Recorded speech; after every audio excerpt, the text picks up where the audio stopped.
एक बार फिर मैं आपके समक्ष महाभारत का एक प्रसंग लेकर आया हूँ। आखिर कौन सा ऐसा कारण है जिसके कारण भीष्म पितामह को वाणों की शैया पर 58 दिनों तक रहना पड़ा। कर्म का सिद्धांत बतलाता है, मनुष्य पिछले जन्म में जिस प्रकार का कर्म करता है उसे वर्तमान जन्म में फल की प्राप्ति होती है, और वर्तमान जन्म में जिस प्रकार का कर्म करता है उसे अगले जन्म में फल की प्राप्ति होती है।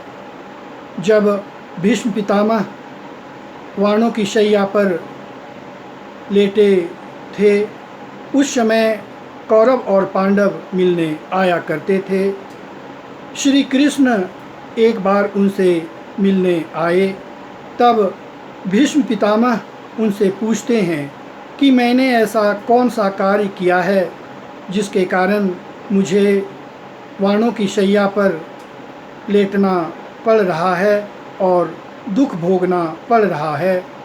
तब श्री कृष्ण कहते हैं, आपने पूर्व जन्म में एक ऐसा कार्य किया था जिसके कारण आपको दुख भोगना पड़ रहा है।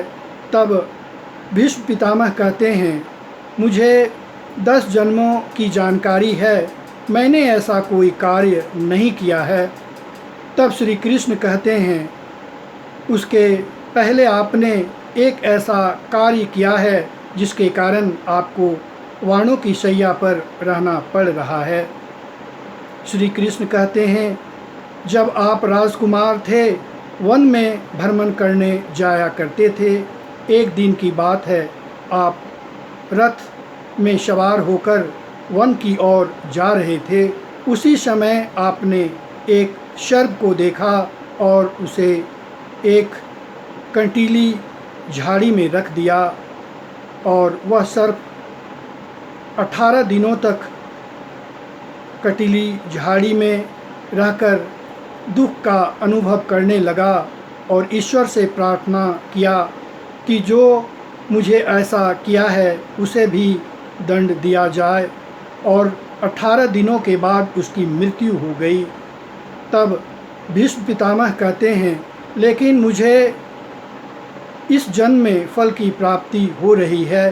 तब श्री कृष्ण कहते हैं, आपने हस्तिनापुर के लिए निस्वार्थ भावना से कार्य किया है, लेकिन आपने 2 गलतियां कर दी है।